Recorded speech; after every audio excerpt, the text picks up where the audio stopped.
Et tout de suite, les matins de France Culture se lèvent avec encore jeune Nicolas Demorand. Mais non, je suis né trop tôt dans un monde trop vieux. Bonjour à tous, bienvenue sur France Culture. Il est 6h58 au programme de cette matinale du jeudi 13 juillet 2006. Les enjeux internationaux à 7h20 sur le Norvège autour de cette question. Pourquoi le Grand Nord norvégien constitue-t-il un enjeu géoéconomique d'importance géoéconomique? 7h40, on va parler du photoreportage aujourd'hui et très précisément de la photo de guerre qui fait l'objet d'un livre du spécialiste des images Laurent Gervereau.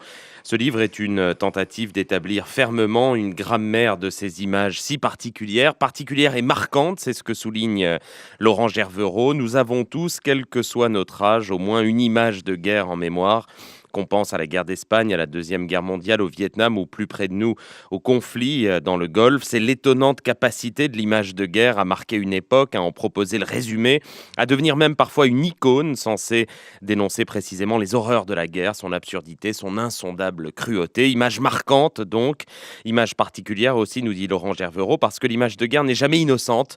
Elle cache autant qu'elle montre, elle manipule, elle désinforme parfois, et il faut sans cesse travailler à la resituer dans son contexte, à écrire ce qu'elle occulte. De tout cela donc, on va parler avec Laurent Gervereau. Ce livre s'intitule « Montrer la guerre », point d'interrogation, sous-titre « Information ou propagande ». Il est coédité par les éditions Sérène CNDP et les éditions ISM. Voilà pour le programme de cette matinale. Il est 7h sur France Culture.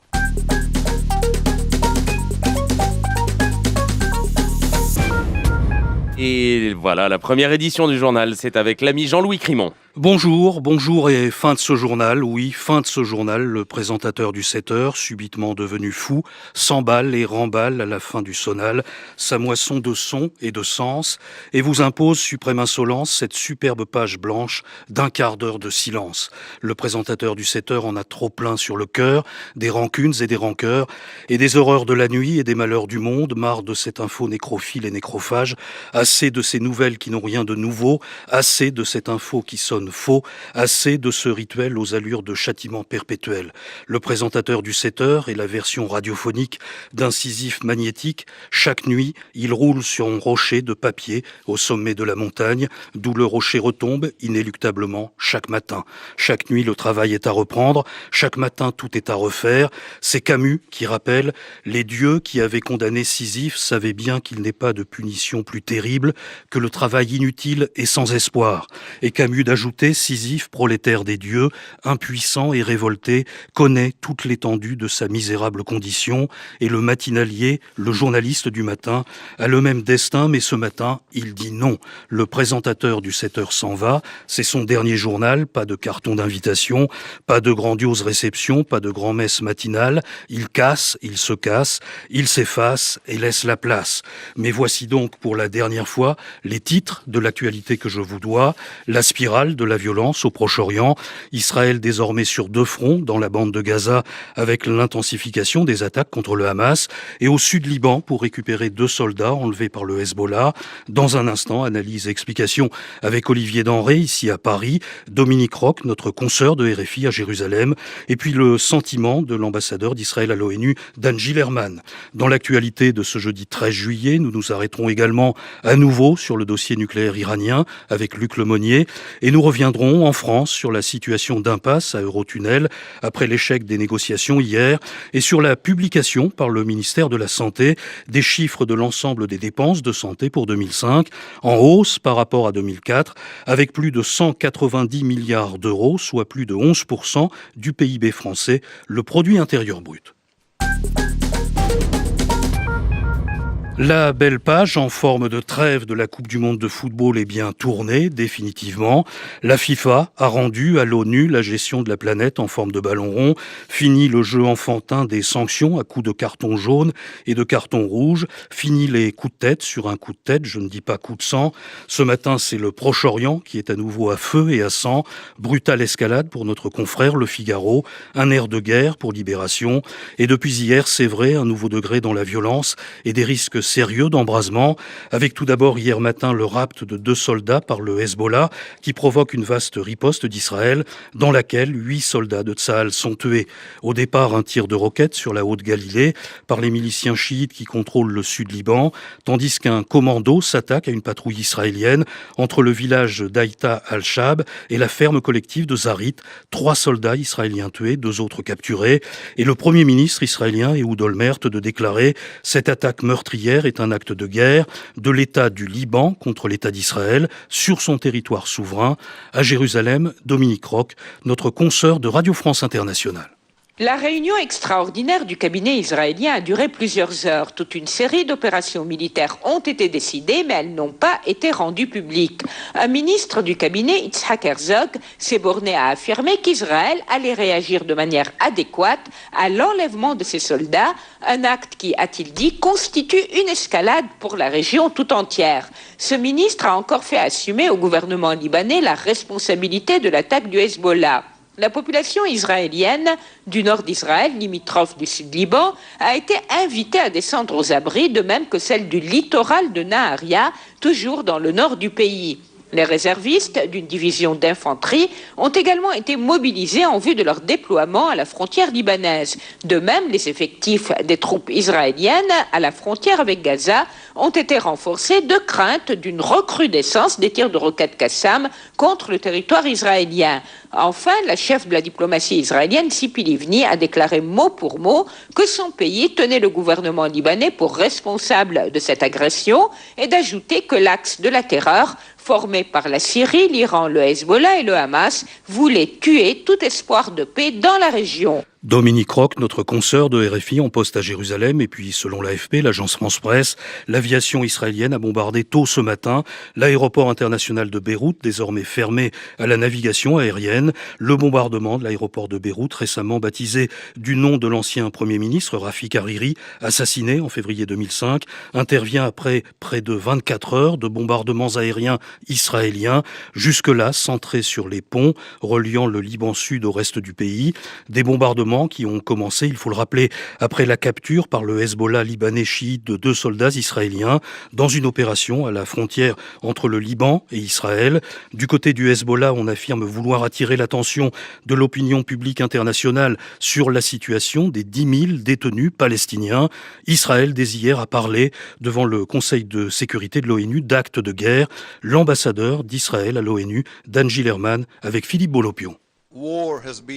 La guerre a été déclarée à la frontière nord d'Israël. Le gouvernement israélien considère les actions qui ont abouti à la mort de soldats israéliens et à l'enlèvement de 2 d'entre eux comme une déclaration de guerre par le Liban contre l'État d'Israël. Et nous tenons le gouvernement libanais pour responsable. Ceci a été exécuté depuis le territoire libanais souverain contre le territoire israélien souverain. Israël va réagir de toutes les façons possibles pour assurer la sécurité de sa frontière, de son peuple et pour obtenir la libération de ses prisonniers. On ne peut ignorer les empreintes digitales sanglantes et les esprits pervers de l'Iran et de la Syrie qui sont les principaux financiers, soutiens et instigateurs du terrorisme dans ce monde. Et nous assistons aujourd'hui à une nouvelle escalade dans les activités de l'axe de la terreur de l'Iran, de la Syrie et du Hezbollah qui menacent non seulement Israël, mais la région tout entière et le monde.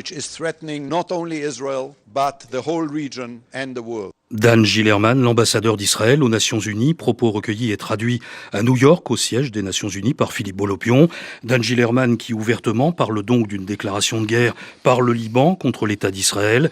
Une guerre qui, selon lui, est une menace pour toute la région et même le monde tout entier. Une guerre, Olivier Denré, ouverte désormais sur 2 fronts. Oui, c'est une guerre sur 2 fronts. Voilà ce qu'a donc décidé d'endosser comme responsabilité l'État hébreu depuis hier matin. Le premier front, c'est évidemment cette lutte ouverte et sans merci engagée avec le gouvernement palestinien du Hamas à la suite de l'enlèvement du soldat Shalit dans la bande de Gaza. Depuis une vingtaine de jours maintenant, les bombardements israéliens sont quasi quotidiens là-bas et pour l'instant, ils n'ont réussi qu'à ressouder un peu plus une population qui commençait à s'entre-déchirer entre d'un côté partisans du Hamas et de l'autre côté partisans du Fatah. Le soldat Shalit, lui, est toujours entre les mains de ses ravisseurs. Le deuxième front, c'est celui ouvert depuis hier au Liban parce que 2 réservistes israéliens sont désormais, eux, entre les mains du Hezbollah. La milice chiite qui revendique ces enlèvements reconnaît qu'elle préparait cette opération depuis plusieurs mois déjà. La riposte d'Israël, soudaine et violente, avec à cette heure du matin essentiellement des victimes civiles, risque de provoquer dans la région des dérapages incontrôlables. Le Hezbollah, qui participe au gouvernement libanais, a, il faut le rappeler, des liens politiques et religieux très serrés avec la Syrie et l'Iran, deux pays qui, face à Israël, cherchent de façon récurrente à faire vibrer la corde de la solidarité arabe. Les Américains, amis fidèles de l'État hébreu, demandent au Premier ministre israélien de modérer ses ardeurs. Mais pour le moment, les faits sur le terrain disent exactement le contraire.